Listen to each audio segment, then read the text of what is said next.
Kalau bukti ada, maaf nih, ingin berzina, berselingkuh segala macam, ada laporan pidananya. Karena satu masih terikat perkawinan. Tapi kalau itu tidak.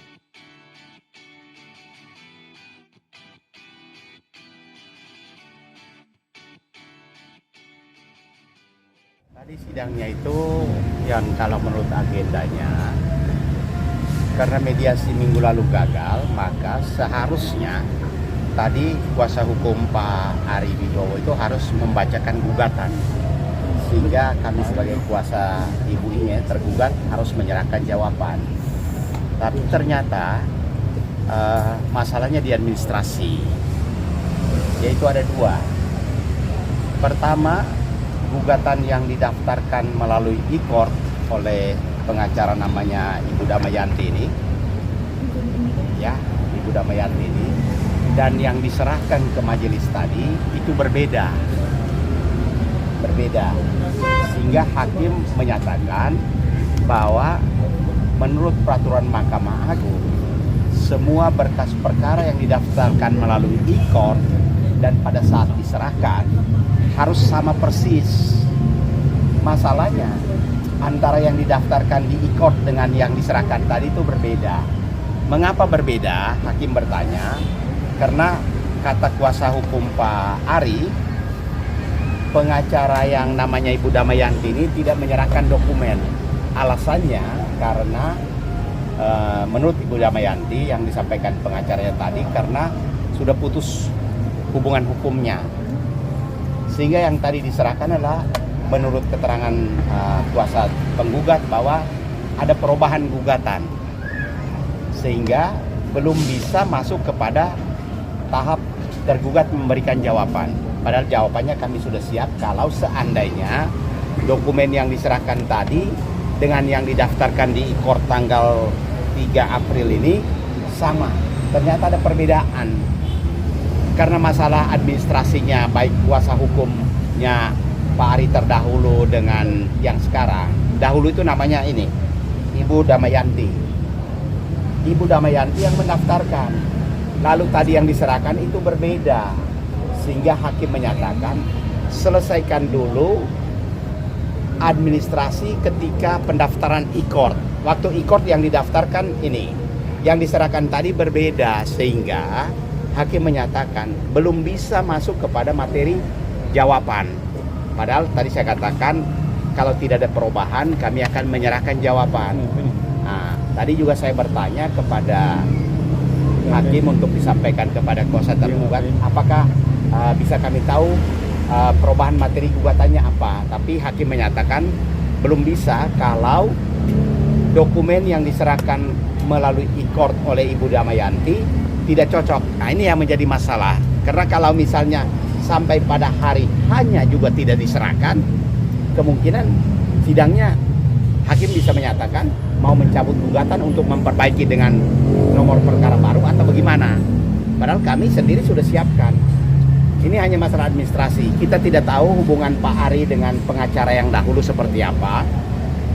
Tapi karena dulu settingannya pengacara Pak Ari itu ditunjuk oleh Pak Ari, yaitu Ibu Damayanti. Lalu pengacara Ibu Inge juga ditunjuk Ibu Damayanti yang namanya Pak Pardede. Jadi pengacara penggugat dan tergugat itu sebenarnya satu. Apakah belum ada penyelesaian administrasi mengenai hak dan kewajiban atau hak retensinya, kita sendiri belum tahu. Karena secara profesional sebagai pengacara, begitu putus hubungan, dokumen-dokumen apa saja yang pernah diberikan oleh klien kan kita serahkan. Karena pembayarannya sudah beres kan begitu. Nah, kita nggak tahu kenapa ini sudah sejak 17 April sampai sekarang kok belum diserahkan dokumennya. Dokumen yang dibutuhkan kan adalah pendaftaran e-court harus diserahkan ketika sidang pertama untuk pencocokan. Nah, tadi malah kuasa penggugat mengatakan ada perubahan. Karena perubahan bisa saja harus diulang pendaftaran e-courtnya. Gitu. Ini yang jadi masalah. Padahal kami sendiri sudah siap teman-teman, dan tadi dikatakan ada perubahan gugatan, perubahannya seperti apa tidak dijelaskan. Jadi hakim juga mengatakan kalau masalah administrasi baik kuasa hukum yang sekarang maupun dengan mantan kuasa hukum Pak Ari harus dikelirkan dulu, gitu. Karena ternyata sidang yang tanggal 8 Mei itu, yang sebelum masuk ke mediasi kan hakim sudah ingatkan, clearkan dulu. Ternyata hakim membiarkan untuk masuk mediasi, dan sekarang untuk memasuki pokok perkara yaitu pembacaan gugatan yang dikirim melalui court dengan yang akan dibacakan kan harus sama. Jadi hakim mengatakan kalau ada perbedaan, perbedaannya apa, dan harus dokumen yang dikirim lewat e-court tunjukin aslinya harus sama. Gitu loh. Nah, itu masalahnya. Jadi yang terhambatnya persidangan ini bukan dari kuasa hukum Bu Inge atau Bu Inge-nya, tapi dari pihak kuasa hukumnya Pak Ari yang belum menyelesaikan administrasi. Karena memang awalnya Pak Ari settingannya menunjuk pengacara penggugat dan tergugat sama, tapi di tengah jalan sehari sebelum sidang ketika terakhir semua diputuskan, dan bisa saja segala penyelesaian dengan pengacara terdahulu belum clear kali ini. Gitu ya. Itu aja intinya. Jadi sidang akhirnya ditunda minggu depan untuk clearkan status pengacaranya dulu dan dokumen yang akan dibawa ke pengadilan. Karena ternyata ini dokumennya berbeda. Ya begitu? Ada dokumen yang awal sama yang tidak cocok ini isinya dalilnya apa sih Bang? Tadi kami tanyakan tapi belum bisa dijelaskan bahwa ada perubahan dalil, tidak bisa dijelaskan karena kata hakim ada atau tidaknya perubahan, tapi dokumen fisiknya harus sama dulu baru kita lihat perubahannya. Jadi yang didaftarkan kan ini, ketika diperlihatkan harus seperti ini, sehingga bisa ketahuan perubahan yang dahulu dengan yang dahulu didalilkan apa, perubahannya apa, baru bisa. Jadi belum bisa kalau dia belum menunjukkan dokumen yang didaftarkan. Karena dokumen ini didaftarkan kan ini teman-teman 3 April. Sementara tanggal 3 April, 15 April kuasa hukum diputuskan semua. Gitu loh. Dan belum clear. Ya. Ini apakah Pak Ari maaf aja mungkin belum selesai segala sesuatunya atau apa, biar dari pihak mereka yang jelaskan. Kalau kami sudah siap semua untuk hadir memberikan keterangan, jawabannya sudah siap segala macam. Tapi ini harus clearkan dulu. Yang di e-court harus sama dengan ini. Gitu. Akhirnya Pak Ega hari ini nggak jadi datang? Ya tadi dia gym, lalu dia bilang mungkin harus kontrol, gitu, ke dokter. Kondisinya seperti sempat kita berbincang dengan pihak sebelah bahwa dia memiliki bukti bahwa terjadinya ada penyelidikan dan orang ketiga. Ya nggak apa-apa, nggak apa-apa. Kita tunggu aja pembuktian. Saya tidak bisa menanggapi sesuatu yang bersifat isu ya, kecuali dia menghadirkan saksi di sidang, saksi menjelaskan apa, baru bisa. Kan sekarang kan hanya opini-opini saja ya, karena kalau opini itu kita ikuti tanpa bukti kan ya hoax juga. Tapi kalau ada bukti ya bagus lah. Minimal buktinya apa? Kalau bukti ada maaf nih, Inge berzina, berselingkuh segala macam, ada laporan pidananya. Karena satu masih terikat perkawinan. Tapi kalau itu tidak ada, apalagi saksi tidak ada, ya berarti tidak bisa. Karena membuat laporan di polisi, maaf nih, Inge dipergoki dan seterusnya gini-gini, kan harus dilaporkan. Harus ada saksi, ada laporan pidana, Pak Ari minimal sudah di BAP memberi keterangan. Kalau itu tidak ada, apa yang saya harus tanggapi? Gitu. Saya pastikan 100% tidak ada pihak. Tapi kalau memang ada, kita tunggu saja pembuktian. Tapi pihak beliau bersikukuh bahwa dia memiliki bukti kuat, salah satunya adalah bukti chat. Oh chat ya, boleh-boleh saja. Kita lihat dulu. Kan ada chat sekarang kan bisa di cloning, bisa macam-macam. Kita juga bisa mengajukan ahli original chatnya seperti apa. Banyak cara lah itu.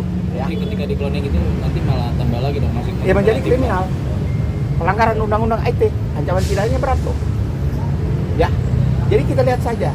Semakin melebar, semakin macam-macam yang tidak sesuai fakta, dan itu kan ada akibat hukumnya. Ya, gitu. Bang Petrus, Mbak Inge, Gimana?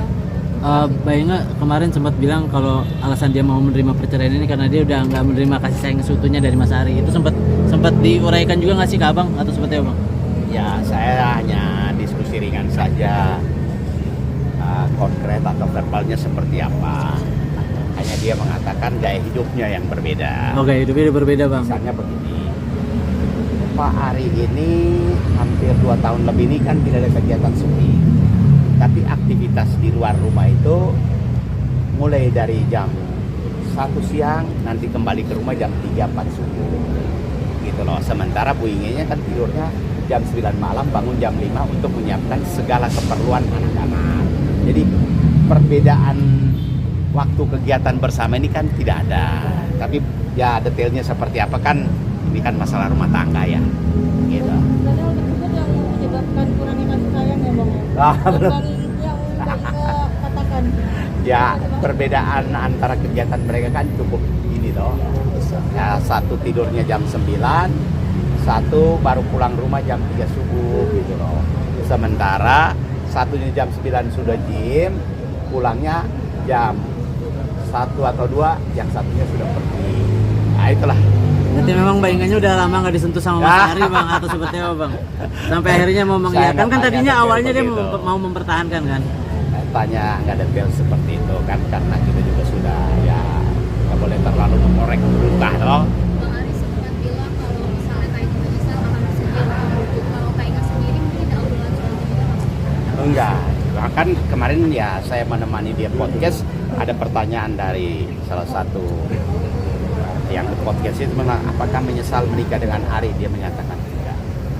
Gitu. Jadi kalau sekarang misalnya sesudah bercerai dia pergi, lalu seperti di keterangan Pak Ari kalau tidak menemukan yang ini, dan Pak Ari juga belum menemukan boleh kembali, ya dia tidak menjawab secara tegas karena dia hanya ingin mulai menata hidupnya, ya toh, mulai percaya diri, syukur bisa kerja cari duit daripada kos terus kan gitu loh. Sementara Pak Ari